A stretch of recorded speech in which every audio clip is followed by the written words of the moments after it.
What polarizing, aging NFC wide receiver will make or break your fantasy season? How should you handle one tricky AFC North running back situation? I think you know which one I'm talking about. And what tight end continues to be undervalued by FFPC drafters? Plus, FFPC League Champ and 2026 Pros vs. Joe's drafter Griff Bushell hangs out to talk about his Pros vs. Joe's draft, his main event strategy, and so much more. We've got a great show for you. Ferrell Elliott is here. I'm Eric Balkman. Stick around. HSFF Hour Extra Reps starts now. Can't stand the pressure. I've seen greater men than me, the lesser. Broadcast live and heard around the world, you are now watching the most entertaining hour of radio on the planet. Welcome to the High Stakes Fantasy Football Hour presented by MyFFPC.com with your hosts Eric Balkman and Ferrell Elliott. The High Stakes Fantasy Football Hour is your home for analysis from the best players in the world.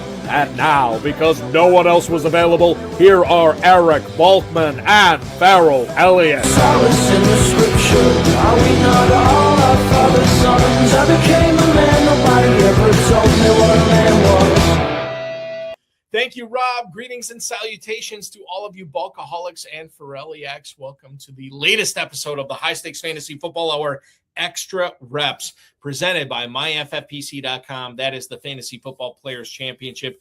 I'm your slightly above average host, Eric Balkman. You may know me from the High Stakes Fantasy Football Hour, FFPC Insider Access on the Better Sports Network, the RotoViz High Stakes Lowdown, and of course, the FFPC, MyFFPC.com, the Fantasy Football Players Championship. My co-host is the definitive commissioner of fantasy football, Ferrell Elliott. Bring him in shortly. Coming up on tonight's show, we're going to get to everything we didn't get to on Wednesday's show. And my God, it was a jam-packed Wednesday show, but we got more great content for you tonight. And then FFPC League Champ and 2026 Pros vs. Joe's drafter Griff Bushell is going to join us to talk Garrett Wilson. He's going to discuss Jordan Love and so much more. If you want to connect with the show on X, it's at HSFF Hour. Check out the Kentucky Fantasy Football State Championship at KFFSC.com. Post on our Facebook page, Facebook.com/HSFF Hour. Email the show at highstakesfantasyfootball@gmail.com. If you have any questions for us, send them in now. We'll try to get to all the emails, all the YouTube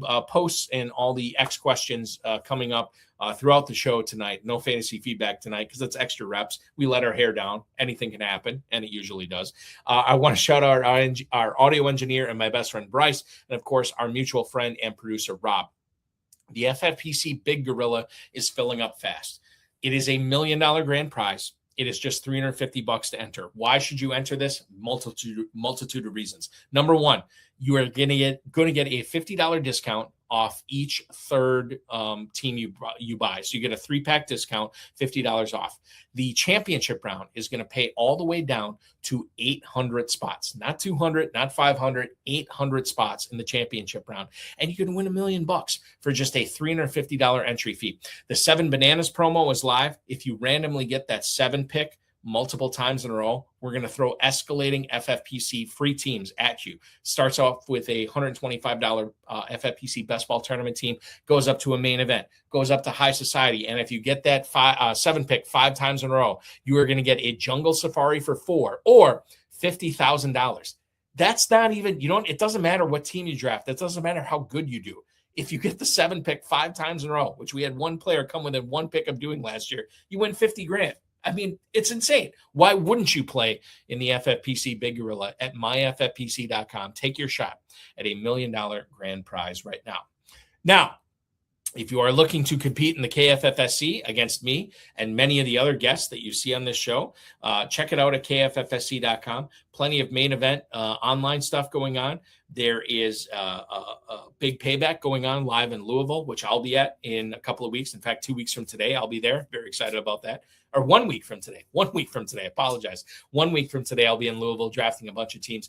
KFFSC.com is where to go to check out everything the Kentucky Fantasy Football State Championship has to offer. And the guy who runs the whole thing joins me right now. He is the incomparable, as I always say, Ferrell Elliott. Ferrell, good Friday evening to you, sir. Buddy, good Friday evening to you. And I don't know if I run it or it runs me. I'm beginning to think.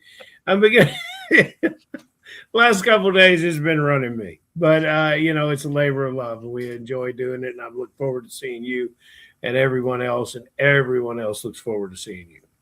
I always think that too, and like we've heard this over the years too, Ferrell, that a lot of FFPC players, this is going back probably 20 years now, but a lot of FFPC players didn't know what the KFFSC was, and we have told them. And now you hosting this show, it's been easy for us to get this word out.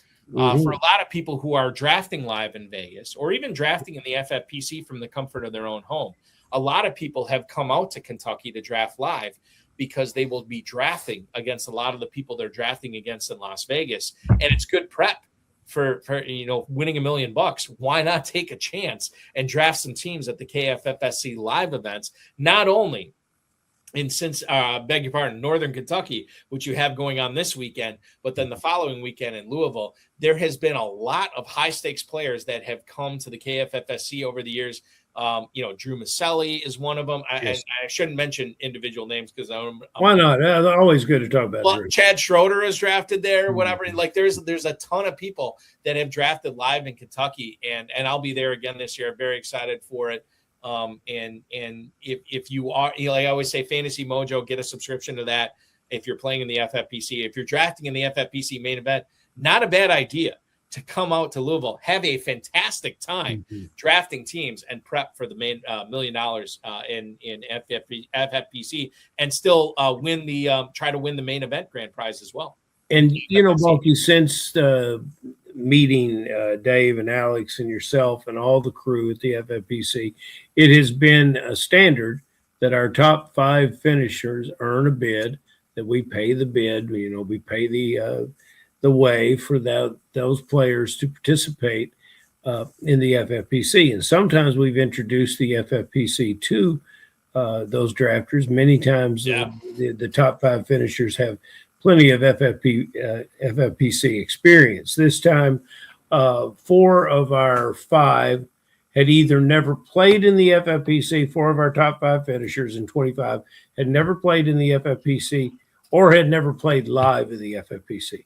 And so it's giving them a great opportunity this year. I'm looking forward to all our guys being in Las Vegas and have success. And I dream of that day that one of them parlays a top 5 KFFSC finish to a big finish, if not a championship in the FFPC. That would be my dream of fantasy football come true.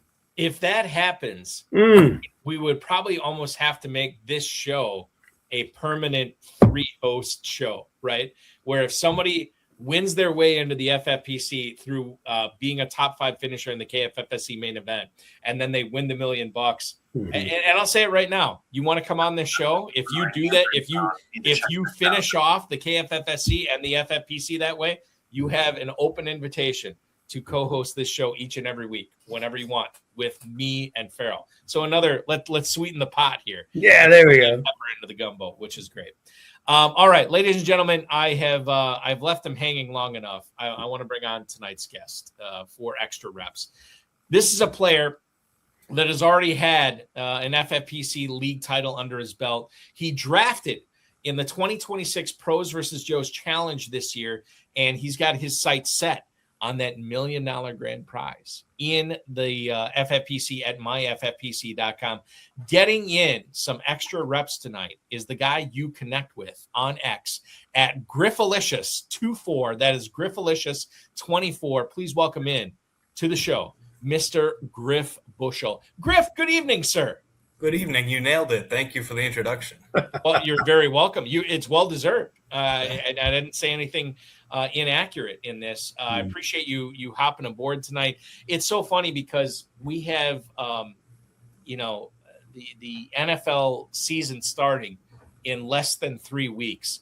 And I don't know where the time goes, Griff, but it's one of those things where it's like, oh, it's so far away. It's so far away. It's so far away. And then all of a sudden it's right upon us. And I think this is crazy with, all the preseason action that's going on and everything going on with training camp and everything. Taking advantage of that is so much fun in drafts right now. You've done it in both your main events that you've drafted so far, your Pros versus Joes that you've drafted. It is a wonderful time to be a fantasy football fan. Yeah, it's great. It's great. All the injuries are keeping us very busy Right. on our toes, of course. And I always say this too, like regarding the injuries, like, and I mentioned this on Wednesday night, at least I think I mentioned this on Wednesday night. Injuries happen, whether it's the preseason, the regular season, the playoffs, like what it's going to happen. And the best players always rebound. Like I never, and Ferrell knows this, I start drafting in January, and injuries be damned. NFL draft be damned. Free agency be damned. Like I'm always trying to cash in on the value as much as I can. And Griff, you probably agree with me, or maybe you wouldn't. I don't know. I'll let you weigh in on it. But with every injury represents an opportunity. It was Ocean's 12. You guys remember Ocean's 12? This is the movie part of the program where Elliot Gould's character said, every problem presents an opportunity, right? And every injury presents an opportunity in fantasy football. Well, we talked about on Wednesday night, the injury to Jordan Tyson. That's an opportunity for Vele. That's an opportunity for Barian Brown. That's an opportunity for Bryce Lance. The Pearsall injury a couple of weeks ago. That's an opportunity for Deebo Samuel. That's an opportunity for Dejon Stribling. So people always ask me, well, why do you draft so early with all this stuff going on? Now these guys are worthless. Well, yeah, they might be worthless this year, but think about all those other players. If you were drafting earlier enough, you have the opportunity of getting really good values on them at this point. And by the way, guys are going to continue to get injured for these last 2.5 weeks until the start of the season. You still have the opportunity, Griff, to cash in on some value here. And certainly I think when you talk about drafting over these next, 20 some days, I think you have to look at that in the back of your head. Well, if this guy gets hurt, look at the value I could get in this guy. It certainly changes the way we think about drafting now in August than what it was in February. It's definitely part of it. Yeah. And that doesn't, if you're drafting someone because of an injury, you don't need to draft them all season. You might only be taking them for a month, and then you realize things didn't work out, and you can stop for a while, you can move on to other things. But if you're drafting all off season, you have the pockets of time in the drafts. We hear that about drafting early, and Balky, I think you and Griff are right on top of it, because I had a guy complaining about injuries in October of last year. I said, man, if you hadn't drafted so early, if you had waited to week 6 and drafted, in the contest to start in week 6, how perfect that would have been for you. Yeah. So you got to look into that for next year. I would hate for anyone to miss the opportunities to draft early, because it obviously prepares you for the year. It gives you a deep understanding of who the players are. And you know what? When you draft early and you understand who the players are and you get a player that's hurt, you shrug your shoulders and say, I'll be okay, because when that draft ended, there were 5 or 6 other guys that I still would have liked to have drafted. I just look at it from the standpoint, guys are going to get hurt in the regular season as well. You have to be prepared, no matter where you're drafting, for these injuries to pop in. And Griff, I'll lead things off tonight with the New York Jets. Speaking of injuries, it was reported on this would have been Tuesday of this week that Breece Hall is going to be out 2 to 3 weeks. This according to Aaron Glenn, the head coach of the New York Football Jets. It was a groin strain. He left Monday's practice. Glenn said that the injury he didn't think was a big deal, but it is, and maybe 2 to 3 weeks in the preseason isn't a big deal. I don't know. But he is expected to be ready for week 1 of the season. The thing of it is, and I always say, Griff, we draft with our eyes. So if we're not seeing a player on the field, he is going to fall in high-stakes drafts. Regardless, whether that's right or wrong, that's just the way it goes. A lot of people were thinking that Hall was going to continue his trajectory in how good of a fantasy player he's been on a bad offense this year, and maybe could be the best season of his career. But a multi-week preseason injury certainly isn't great for that. He might be ready for week 1. We think he's going to be ready for week 1, but Griff, there's no guarantee that he's ready for week 1. Braylon Allen is the next guy up in that, and I'll just bring this up in the FFPC Big Gorilla.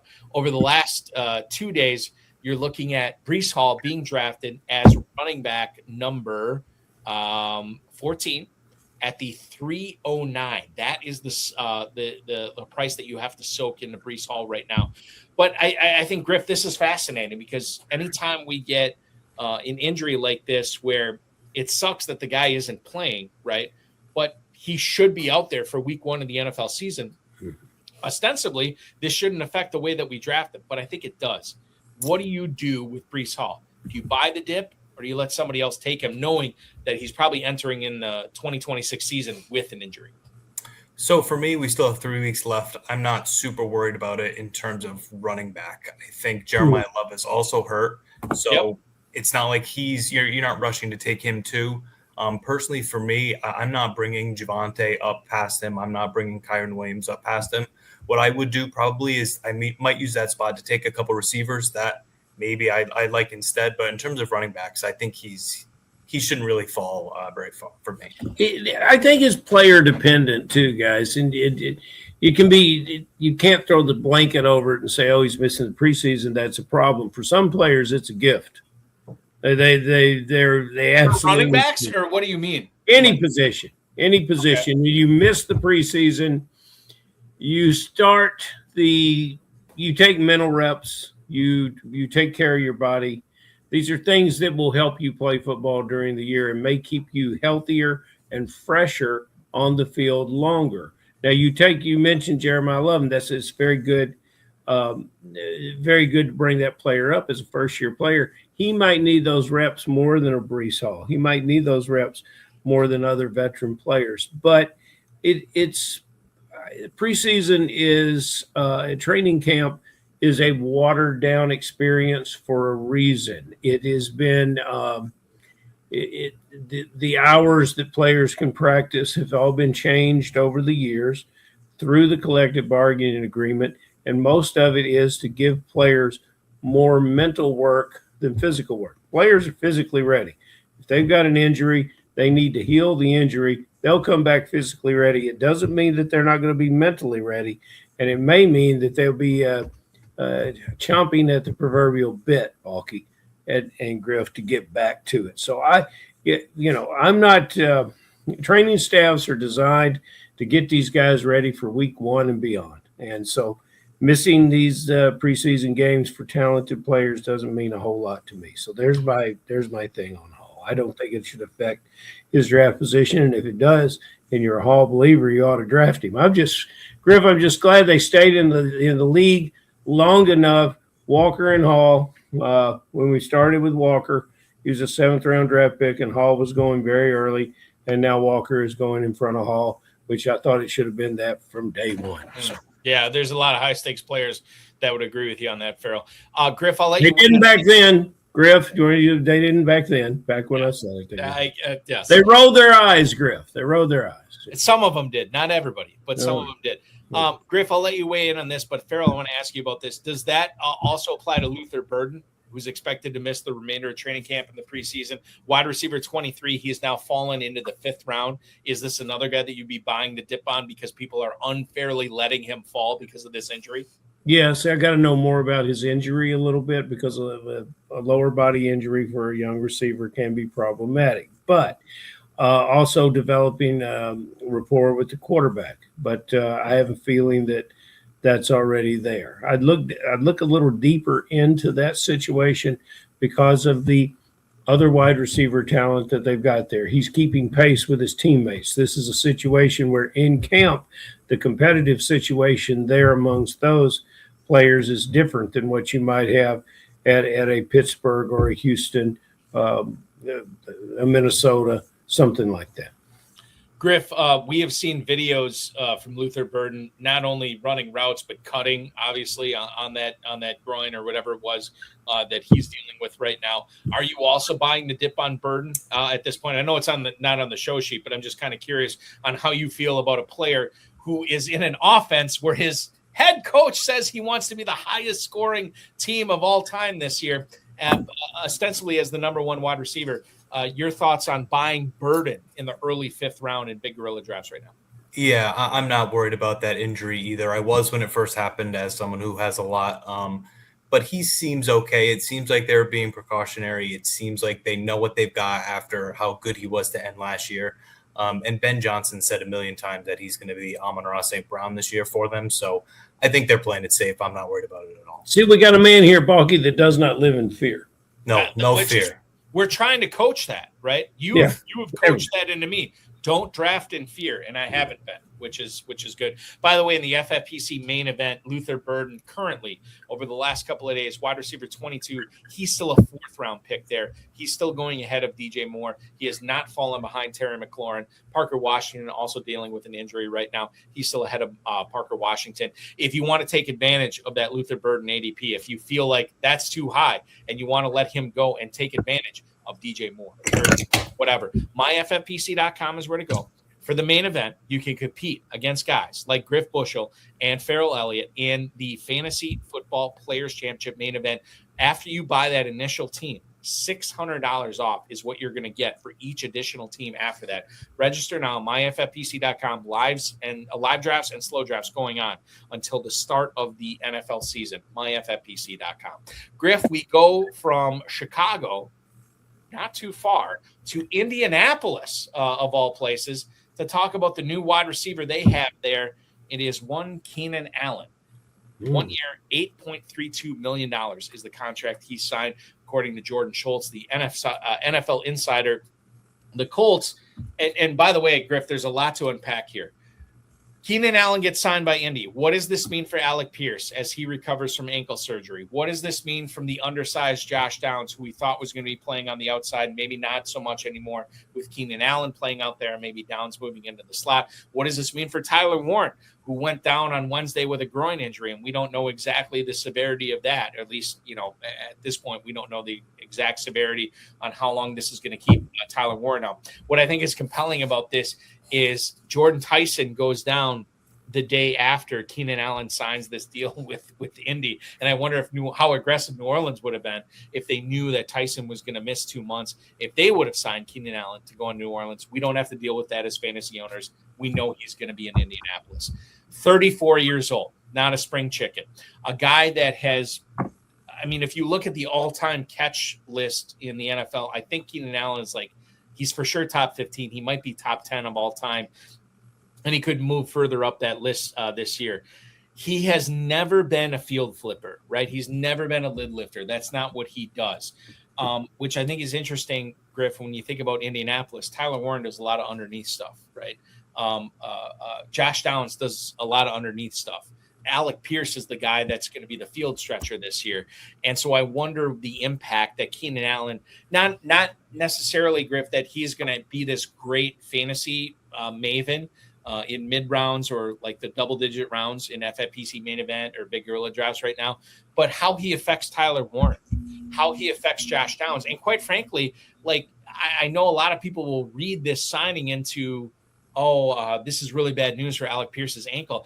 They are complementary players. Allen does not do the same things that Alec Pierce does. So I'm wondering how you read this situation, not only for Keenan Allen, Griff, but Downs, Warren, Pierce, so on and so forth. Yeah, it's definitely a little concerning. That's not nothing in terms of money. $8 million is a pretty good amount. Keenan Allen killed Rome Odunze his rookie year. He killed Ladd McConkey last year. So I hope it doesn't happen with Josh Downs again. I do like Josh Downs, but all of them being over the middle is starting to be a little concerning. And to me, it actually is a little concerning for Jonathan Taylor because I think without Pierce going downfield and everyone short over the middle, it could be really hard to find some room to break some runs, I think. Yeah, and I think that's kind of the under-talked portion of this as well, Ferrell. We know that I would say within the last week or so, I've seen Jonathan Taylor slip in high-stakes drafts in the FFPC, and I wonder if this is going to continue that slippage.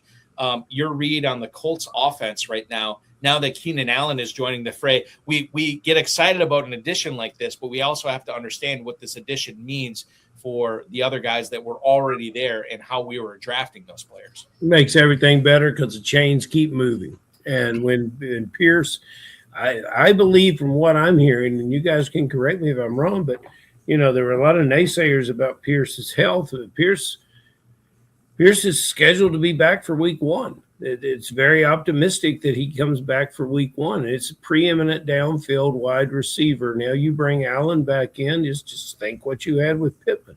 I think perhaps what you're dealing with is everyone's fantasy take was that those targets and receptions that that Pittman left town with belonged to Downs, and that was not that I never really thought that, although, Downs is an ascending player and a very good player, but I've never bought the idea that he's going to be that big a difference maker for you in fantasy football. Let's look at it with a veteran quarterback that could stand in the pocket last year. Allen caught 81 passes. He caught a few touchdowns, and that's exactly what you need to do with a player like Daniel Jones is to move the sticks. You don't need him to get to average more than 11 or 12 yards a catch, but you need a dependable guy that will catch the ball, and that's who this is. And it's going to be a pleasure to watch in this offense. I would say, I don't think anyone is aggressively drafting Daniel Jones, but why wouldn't you once you add Keenan Allen as you begin to understand how many rushing touchdowns Jones had last year in limited time, and you can project that out to where he might be closer to the tops of the league. And about the tight end, all I can say, I just is an exciting player. I wish he was healthy. Yeah. Griff, we got a couple guys that play here in Kentucky named Brad Pitre and Darren Larson. They call themselves FPI, and they're really great guys. And Larson drafted Mo Alley Cox every year for 5 years, a convincing playing partner. And Petra would just his face would turn about the color of your shirt, every time he would see that Mo Alley Cox would. I don't know what you do if you don't have a tight end like Warren on the field for the Colts. And by the way, Fantasy Mojo, Darren Armani, who runs the Pros versus Joes, get a subscription to fantasymojo.com if you're playing in the FFPC. He posted this on X on Wednesday afternoon. Prior to Keenan Allen signing with the Colts, basically 2/3 of FFPC Big Gorilla Leagues, Keenan Allen wasn't even drafted. And now we see him going as a 10th round pick, as an 11th round pick. And I wonder, as Darren pointed out on X, what is this going to do to that first fab run on September 9th? Like, it's going to be crazy how many people are going in on Keenan Allen this year. And a lot can change, Ferrell. I'll let you go ahead in a second. But a lot can change between now and September 9th. Maybe Keenan Allen has a groin injury or something like that. I don't know, but there's a lot that can happen. I never understood, Griff, I never understood why all the talk was Samuel and all the talk was Diggs. But there was zero talk with Allen. And I would say, Allen's likely to sign somewhere. And then nobody, people would just stare at me. They'd be sitting there, just stare. There's no commentary, no anything. He's going to be a contributor to this offense. He's going to be a big contributor to fantasy teams. Dan Williamson, who is the host of the Dominator on the Player Profiler Podcast Network, I have him on my shows, one of my shows, every year. And last year, right around this time, maybe it was a little bit earlier, but he was drafting Keenan Allen super late, right? And I said, why do you keep drafting Keenan Allen? He's not on a team yet. Why would you be signing this? Again, I want to reiterate, this was last year. He said this. And he said, Balky, he's going to be on a team. He's going to sign somewhere. And at some point, when he signs, his ADP is going to shoot up. Well, quite frankly, that same logic is happening in 2026, where he is shooting up draft boards right now that he is in Indianapolis. Is it the best landing spot? Is it better than the Chargers? Is it better than the Bears? That remains to be seen. My guess is no, but I don't know. Like, we'll see what happens. And obviously the Warren injury will dictate, what Allen's doing and sort of his usage at the start of the year. But I know what the Colts did last year with a healthy Daniel Jones, and it was really, really good at the start of the year until he got hurt. And I just think about Keenan Allen in that situation and where you can get him right now. I know it's not a sexy pick, but it might be a pick, guys, that could pay off big time. Okay, Griff, I want to throw this back to you, and we'll lead off with our emails here tonight. God, we're already a half hour into the show. We've gotten to nothing, and I apologize for everyone. Well, we got into some stuff, but we've gotten to the meat of the listeners right now and the viewers we'll get into right now. This is Al in San Francisco, Griff. I know he's on a bad offense again, but do you believe in Garrett Wilson? Thanks, Griff. That is Al in San Francisco. Okay, so Garrett Wilson right now, I'm looking at the FFPC. I'll throw up the Big Gorilla here for ADP on this, Griff. When we look at Garrett Wilson, he is going off the board on average as wide receiver number 18. He has fallen to the 403. Egbuka, despite the injury, the potential turf toe. McConkey, Zay Flowers, Devonta Smith, they're all in front of him. And maybe that's fine. Like maybe you can take those guys in front of him. But if you want to take Garrett Wilson, Griff, you have to soak an early 4th-round pick into him. Is that the type of business you want to be doing in fantasy football in 2026? Definitely a tough one. I think everyone knows that Garrett Wilson is a good player. Nobody's questioning that. He was a good prospect. He was, I believe, the 10th pick. But he just hasn't, in 4 seasons, he hasn't had the big season yet, which is why I think he's stuck in this 4th round. He hasn't had great quarterback play. He's survived Zach Wilson, Tyrod Taylor. He did have Rodgers for a year, but he just can't really break through. So I'm hopeful that Geno Smith will bring something out of him. He had a bad year last year as well. But I think it's worth it at the 4-3. I probably wouldn't take him over those guys that you mentioned, maybe Egbuka.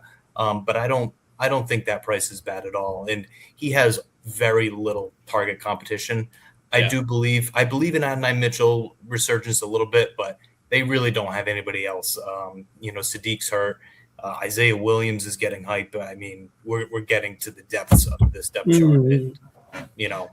Ferrell, before you weigh in on this, Griff, let me ask you this. Let's play a quick would you rather. Would you rather draft Garrett Wilson or T. Higgins? I'd probably take T. Higgins. Would you rather draft Garrett Wilson or Jalen Waddle? I'd probably take Jalen Waddle. Would you rather draft Garrett Wilson or Teteroa McMillan? Garrett Wilson for sure. And then the last one, Garrett Wilson or DJ Moore? Garrett Wilson for sure. All right, so it's interesting because Wilson is going at the 403. Technically, Higgins and Waddle are behind him, but Ferrell, I'm with Griff on this. If I'm looking at a receiver in the early 4th round, I would rather draft Higgins. I would rather draft Waddle. McMillan, it's so close between. That's a close one. McMillan. It is very close. I don't know which way I would go between Wilson and McMillan. I'd probably go Wilson, but it's very close. I'll let you weigh in on Garrett Wilson, the New York Jet in 2026, Ferrell. What's our man Hubbard say down there in Houston, Baltimore? Always draft good players. And always draft good players with good teams. Denver's a good team, so Waddle. That's a good decision. Great passing offense there in Cincinnati. So Higgins, the other players you mentioned, not as much as a sure thing. I think Garrett Wilson would respond with an immediate chemistry with Geno Smith. One of the great things about Geno Smith is players love him. The hardest guy on Geno Smith is Geno Smith. Look, Griff broke it down beautifully for us. This is not the worst quarterback Garrett Wilson's ever played with. And I think there were significant numbers. So I want to break this player down by the numbers. I think 85 catches, 1,100 yards, 7 touchdowns. Those are big, big numbers. And you can win in fantasy football in the 4th round with those numbers. So why not? I always bring it back when we talk Garrett Wilson. If you extrapolate, again, I know this was a small sample size in 2025, but if you extrapolate that out, what he was on pace for before his injury, it would have been right on par with his 1,000+ yard, 80+ catch seasons prior to that. So, and that was with poor quarterback play. Now, whether that would have held up over the course of the season, I don't know, but he was on pace for it. And that is our Garrett Wilson conversation for tonight. A guy who gets short shrift on this show. So we'll try to bring up more Garrett Wilson going forward. All right. Speaking of receivers, Griff, let me throw this at you. Another email coming into us from Jim in Atlanta. Maybe a Falcons fan, maybe not. I don't know. Given his age and potential touchdown regression coming, am I better off letting someone else draft Davante Adams? So Davante Adams, and I'll bring this up. I'll bring up the FFPC Baby Gorilla ADP. Over the last 3 days here, we see the former Packers, former Raiders, former Jets wide receiver going off as wide receiver 25. He is at the 5'10". He's actually going right ahead of the guy who sort of quasi-replaced him in Green Bay, and Christian Watson, who's wide receiver 26 at the 5'10". Mike Evans and Rome Odunze also going at that 5'6" turn behind Adams. Adams going behind the aforementioned Burden, Moore, and Terry McLaurin right now. The FFPC Baby Gorilla is your gateway into high-stakes fantasy football. Just $125 to enter, $100,000 grand prize.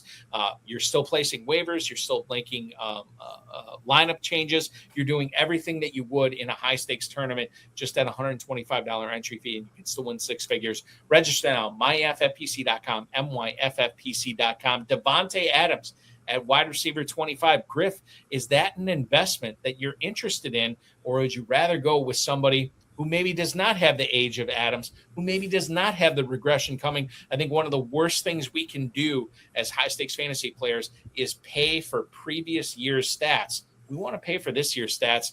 Where do those come in with Devontae Adams this season? Yeah, I think the age is a good point. He is definitely getting up there, but every time I watch him, I'm saying to myself, Devontae Adams still kind of has it. Like, he doesn't look too bad like some of these other guys start to as they get older. And I get the regression thing, especially on the goal line. He had an unbelievable amount of 1- and 2-yard touchdowns last year, but I think that's just kind of what the Rams are going to do again. Puka, for how good he is, doesn't catch a ton of touchdowns. You know, they have the two running backs that obviously can score, but Stafford's not running in any. So they have plenty of touchdowns to go around as you know, probably the highest scoring team, if one of the highest. So I'm okay with Devontae Adams. I think those guys you mentioned, Odunze, Watson, are also kind of in the same area, but after them, it really goes off a cliff. So I don't mind grabbing Adams there before it gets ugly. Why not? You know, guys, Balky says it, Griff, all the time. TDs are the most difficult thing to predict. And Adams had a beautiful year with them last year, but they're not so difficult to predict when you have the MVP quarterback throwing you the ball. And so I'm all in on Adams as well. What's interesting about this situation, guys, reportedly the Rams went after A.J. Brown, but they decided to bow out because of knee concerns or whatever. And Sean McVay actually said in his press conferences that they had talked about Devontae Adams, about potentially moving him, potentially trading him to a different team, which I think is important in regards to how they think about him and what they think he is going to be doing this year. I'm with you guys mostly on what you said. When it comes to stuff inside the 10, inside the 5, this is not an offense that likes to slam it in with Corum or Williams. They'll throw it, and they have thrown it with Adams. And I spent in Northeast Wisconsin several years watching what Mike McCarthy was doing with Devontae Adams inside the 10, inside the 5 with Aaron Rodgers, another capable veteran quarterback. And sometimes I think when you get that close to the end zone, being on a different level where it's just like, you know, it's muscle memory and you know where that receiver is going to be if you're the quarterback. I think that takes precedence, right?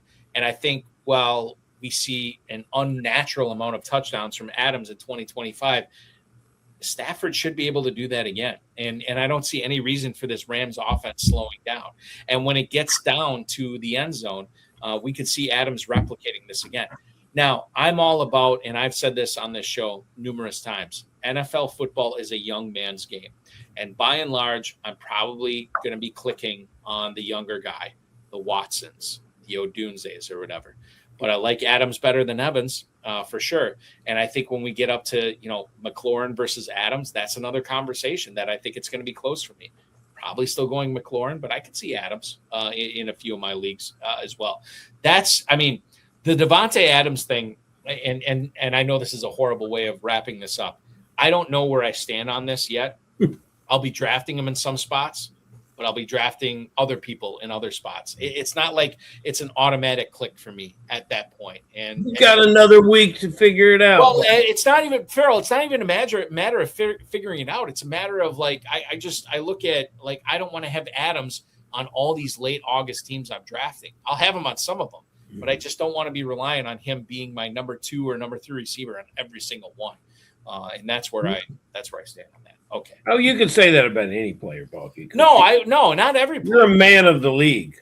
Well, Griff, how do you stand on that? You when you draft multiple teams, are you looking for more of a variance? Yeah, I'm pretty flat on exposures. I'll get to maybe 20, 25% on people, but there won't be anybody that I'm, 50% on like a lot of the people out there. Yeah, I try to draft Derrick Henry twice in every team. In the same league? You're trying Yeah, to 200%. Yeah, exactly. God, can you imagine that? An FFPC main event team with your number 1 and number 2 running backs being Derrick Henry, both of them. That'd be tremendous. I don't know if it'll ever happen. Maybe we can do that. We'll offer special leagues in the FFPC going forward. I don't know. Right now, you can't do it. Griff, we go back to you in Detroit. Mike in Portland, Oregon writes, what's up, Griff? I know how bulky. Oh, this is good. I know I've been talking a lot. I won't talk a lot about this one. What's up, Griff? I know how bulky feels about Sam Laporta, but what about you? How much of a target is he for you in FFPC drafts? Right now, in the FFPC Big Gorilla ADP, we see Sam Laporta going off the board as tight end 7, literally right in front of Harold Fannin, and also literally right behind Tucker Kraft. I'll let you wax poetic on what you think about Sam Laporta in 2026 drafts right now. Yeah, I like Laporta. I certainly like him more than Fannin and Pitts. Kraft is a tough one. The Lions fell apart last year when Laporta got hurt. I think they were probably about 6-3, and they missed the playoffs. So they know what they lost with Sam Laporta. I think they're going to try to find a way to make it up. They lost 8 touchdowns from Montgomery. Tesla had 6 touchdowns, and he's not having a good camp. So I think there's a lot of touchdowns out there that are available, and obviously Gibbs and Amon-Ra, everyone will get a few, but I like Laporta, to get a few of them as well. We've got to watch the press, guys, very, very carefully on Laporta. I don't know if this, we saw 86, and then we saw 60-something, and then we saw 40. And, yes, he's missing time, but we hate to talk about players being injury-prone, but, man, this is just a situation where the guy's having a hard time with his body. And it's based on where we have to draft him. He's in that second tier of tight ends, right, Balky? He's, people are – and there's some good tight ends that go behind him. This is a player I'm going to be very, very cautious with for this season because I like the tight end talent throughout the league, and I don't think I want to take this risk. We had our guest last Wednesday night. He's not taking risk on CMC because of the injury, and CMC's coming off a stellar year. And, this player's coming off a year where he ended up with surgery.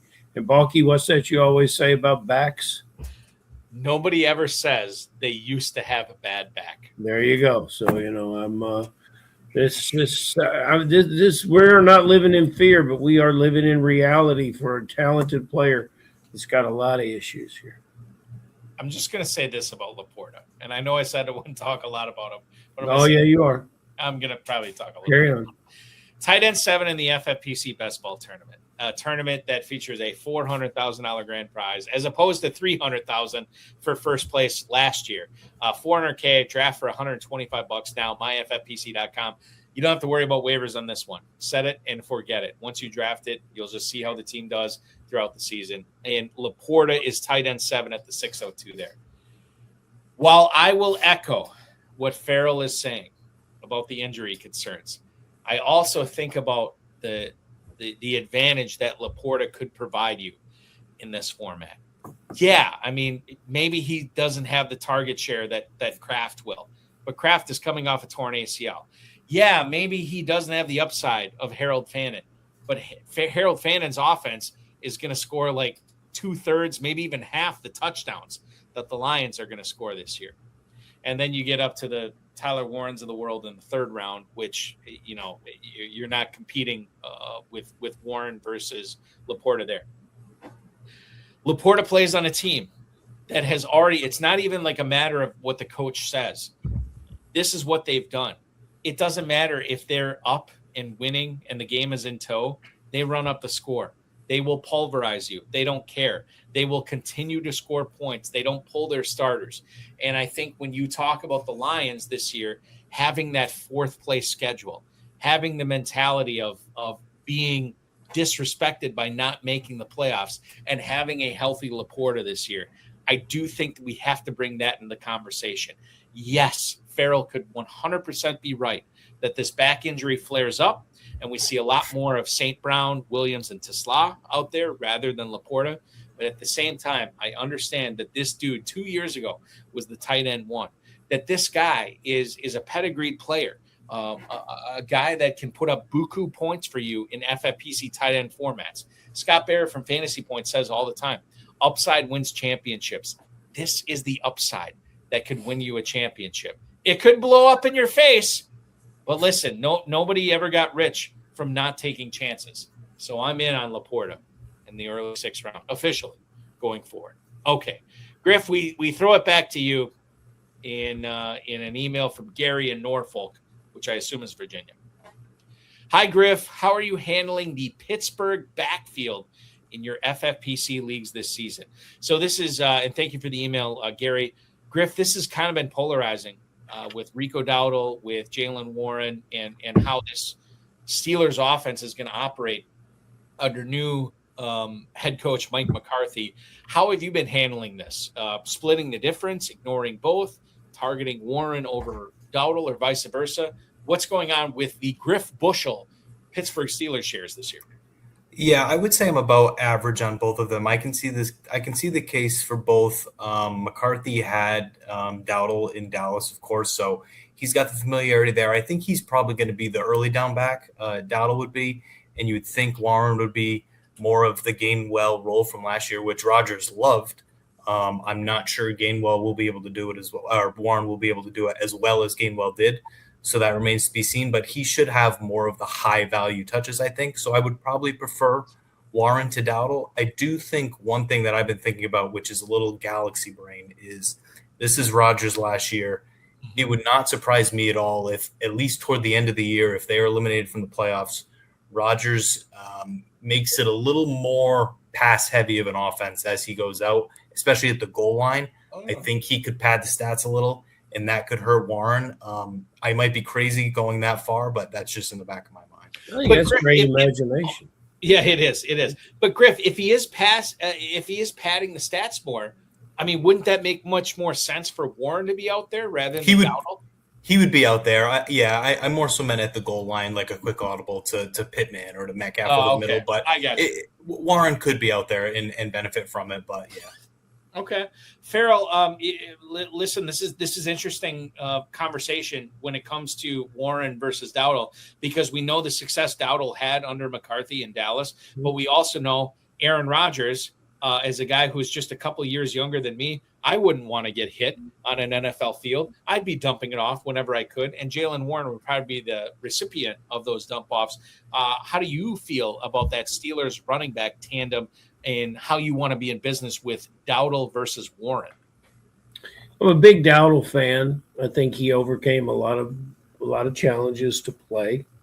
I see the benefit of both players. I think each player, if you really understand the Pittsburgh team, each player could have a utility role for you on your fantasy team. I don't think we're looking at a 70 catch back, but what's the difference for us with a 60 catch back and a 70 catch back? Those 60 catches are still very, very valuable. So I'm willing to live with that. I will remind you guys, Pittsburgh Steelers were 10-7. They went to the playoffs last year, and they're even a better team this year, I think. So that's what I look forward to seeing. And I think they'll be playing meaningful games throughout the year. And, these guys will be leaned on equally, but they will be leaned on as you go forward. I believe the Steelers, once again for the second straight year, sport the NFL's most expensive defense. The offensive line has been upgraded. The receiver room has obviously been upgraded with the addition of Michael Pittman. You have Dowdle and Warren in the same backfield, something you didn't have last year. And then the tight ends, too, with Washington and with Freiermuth. There is a lot to be said for how potent this offense could be. So I'm with Ferrell. A team that went 10-7 last year and made the playoffs. This team could be better this year. And, oh, by the way, in regards to Aaron Rodgers, if you're loving up his and we haven't even talked about Jeremy Bernard, who's been kind of hit or miss in camp, but his hits have been big. Aaron Rodgers is quarterback 28 right now in the FFPC Superflex Best Ball Tournament. You can get him in the 8th round there, ahead of Mendoza, Geno Smith, Tunga Bailoa. He's going behind the likes of Jacoby Brissett and Bryce Young, who aren't even guaranteed to finish the season as the starting quarterback for their teams. Aaron Rodgers, quarterback 28. If you want to cash in on that, myffpc.com is where to go. It is the world's largest Superflex Best Ball Tournament of its kind. myffpc.com, $100,000 grand prize, just $35 to enter. Don't be a wish I had. Play the FFPC Superflex Best Ball Tournament at myffpc.com. We move on, Griff. Next email coming in to us from, God, is this the last email of the night? I think it is. Holy cow, did we go through? Yeah, we went through everything tonight. Okay, last email of the night, Griff. I apologize. I thought we had more to talk about with you, but that's okay. Dan in Manhattan. I've heard a lot of talk about Christian Watson, Tucker Kraft, Jaden Reed, and Matthew Golden, but not much on Jordan Love. Why is that? That is Dan in Manhattan. Good luck in Pros versus Joes and the main event. Thank you, Dan. And I think this email rings true, Griff, when it comes down to the Packers offense, right? We've heard question marks about Josh Jacobs and the health of Marshawn Lloyd and whether he can keep that up. And I've heard a lot of people talk about Watson being this massive player that you want to be in on this year. And quite frankly, I've been drafting him a lot. Tucker Kraft, who was the tight end 1 or tight end 2, I can't remember, at the point he went down with the torn ACL at Lambeau Field against the Carolina Panthers. Matthew Golden, who is probably going to be playing in 2 wide receiver sets for Green Bay this year with no Dontavian Wicks and no Romeo Doubs. And Jaden Reed, who has his collarbone and his foot fixed for this season. A lot of people have been bullish on them. Why do you think, Griff, that people are not as bullish on Jordan Love in a year when you can get him really cheap? I have no idea. I think you crushed it. I think his ADP is probably the most shocking on the entire website. It is like literally free. People say that all the time that he's free. He is literally free. I think it's like the 15th or 16th round.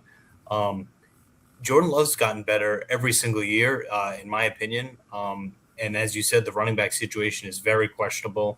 Jacobs is probably going to be the answer, but you never know. There's no question marks with the receivers, as you said, or the tight end. They lost Romeo Doubs. Not really concerned about that. I think they have more than enough to replace it. So if I miss that top tier of the rushing quarterbacks, of the Daniels and the May and the Hurts and stuff like that, I'm just waiting, and I'll probably take 2, and Love's probably going to be one of them at the end there because he's so easy to stack too. You're probably going to have a Packer just by process of elimination. That's a true fact. Love is he'll just drive you crazy. His quarterback rating is always near the top. He doesn't throw the ball away in interceptions. He is mobile, but he never runs for a touchdown. Last year, a goose egg on touchdowns. I think that's where the problem is. I think if he would actually run the ball for a score, he would move up the draft boards. 3,300 yards is, I want a 4,000-yard quarterback in fantasy football, and I want him to run a little bit. And Watson, if Watson helps him elevate the game, so be it. A healthy tight end could bring it all together. There's no reason not to take a flyer on him, but I will probably wait this year and see if he develops into that kind of rushing quarterback that can actually put the ball in the end zone. Griff, let me do a would you rather on Jordan Love as well. Would you rather draft Jordan Love or Daniel Jones? Jordan Love. I agree. Jordan Love or Sam Darnold? Jordan Love. I agree. Jordan Love or Baker Mayfield? That's a close one, but I'm still probably Love. I will go Mayfield at that point. Jordan Love or his backup last year, Malik Willis? I'm still going Jordan Love. It's interesting you say that because I think Love probably has the better year, but I'm willing to take the chance in managed leagues where I can cut Willis or whatever. I agree. Flames out. Then I'll take Willis. But best ball, yes. 100%. Over Willis. All Griff needs is Love, Balky. Right, yeah. But I'm going to draft Daniel Jones in front of him. Yeah, and I see that. But I don't know.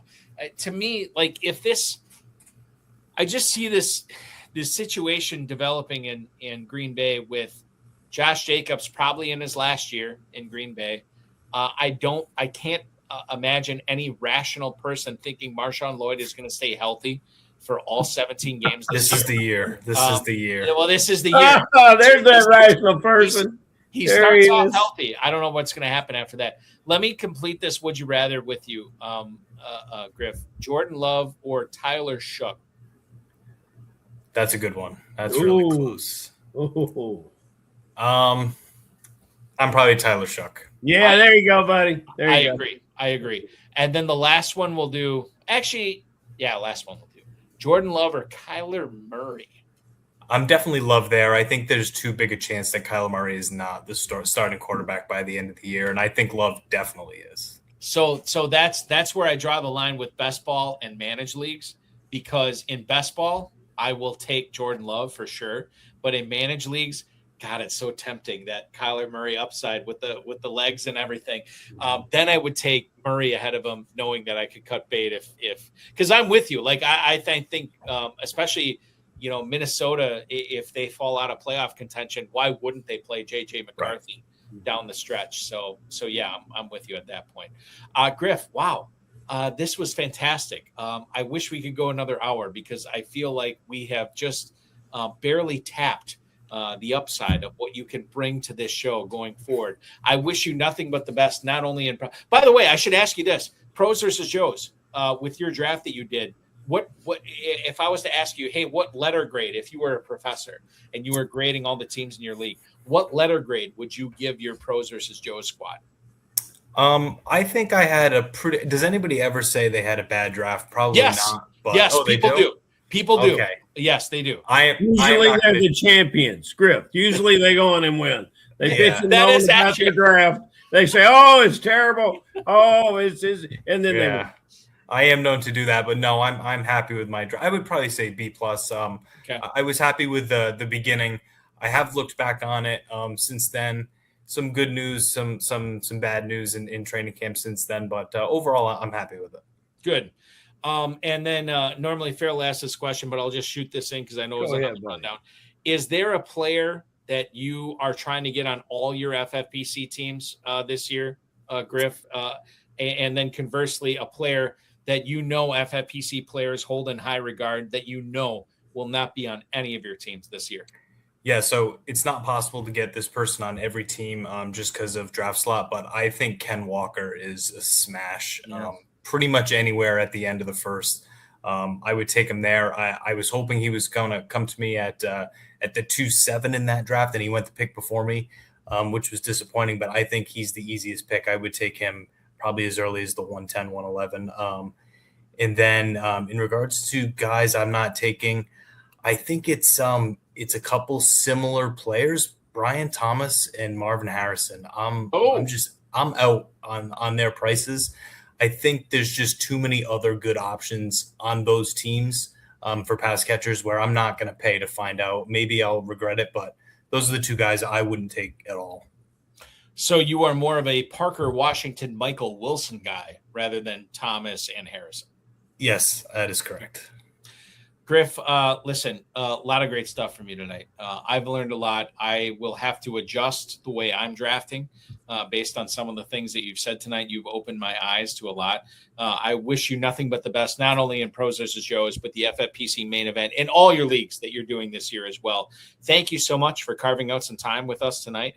Good luck going forward as your role of President, King, and Prince of Rhode Island. We appreciate that. And we will talk with you again very, very soon, my friend. Enjoy fantasy football in 2026.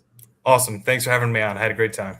Awesome. That is Griff Bushell, ladies and gentlemen. By the way, follow him on X right now, as I have done, at Griffalicious24. That is GRIFFALICIOUS24.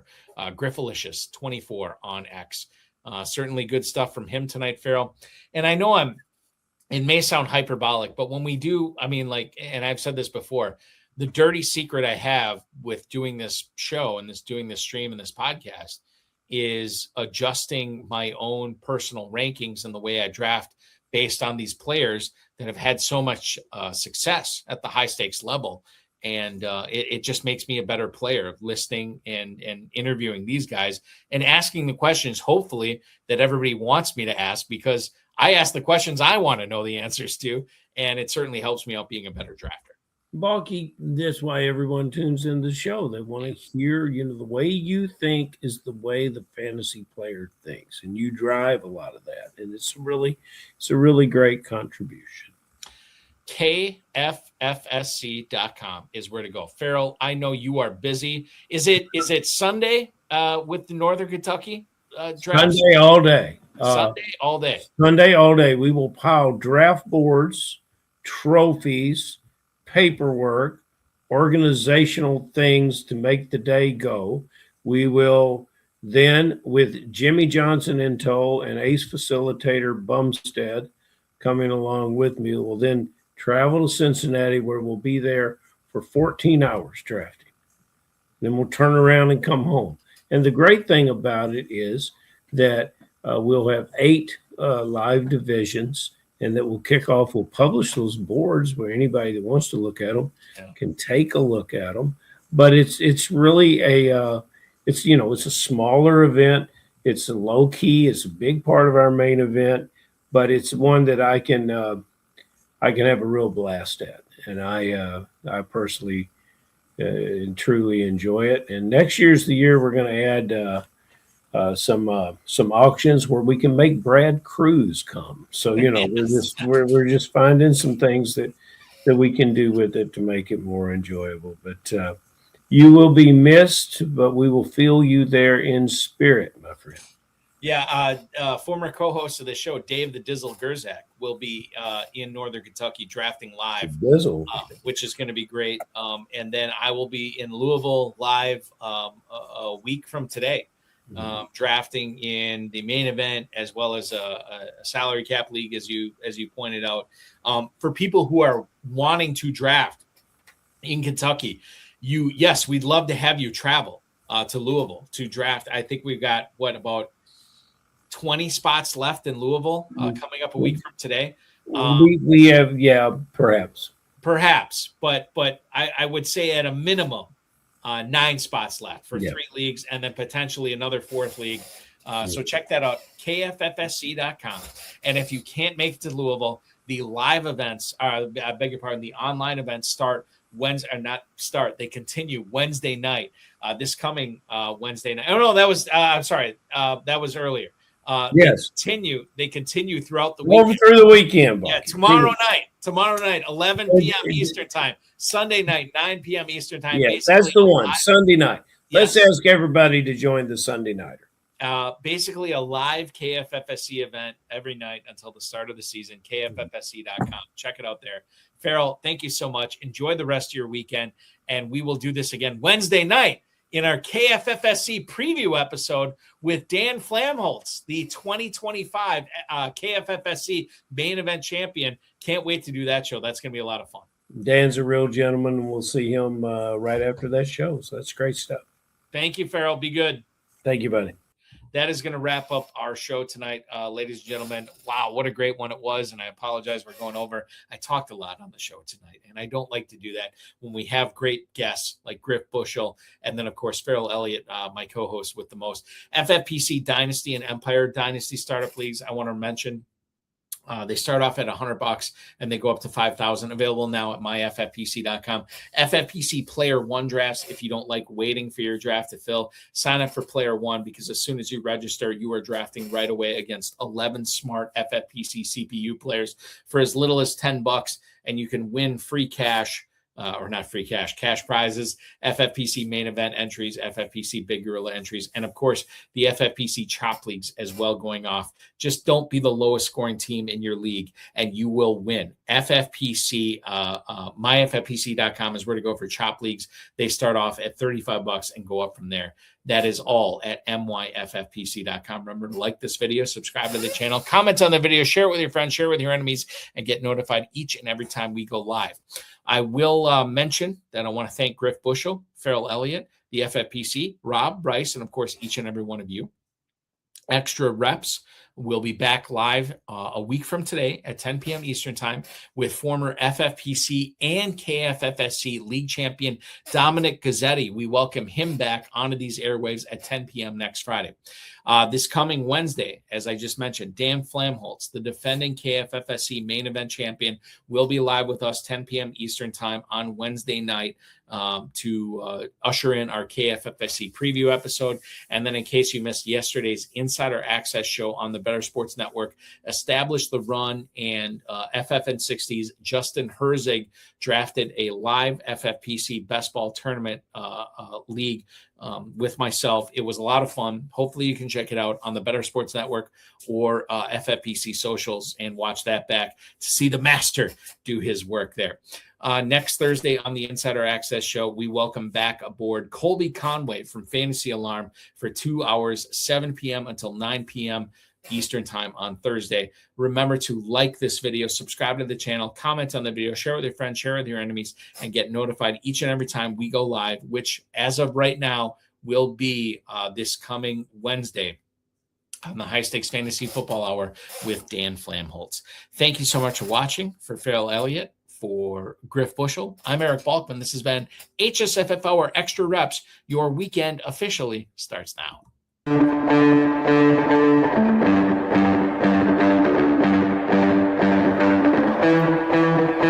This has been another episode of the High Stakes Fantasy Football Hour presented by MyFFPC.com. It was broadcast live and was watched around the world. Balky and Ferrell will be back next week with more analysis, more interviews, and more advice from guests much smarter than they are. Thanks for watching, and we'll talk with you again next week. Yourself.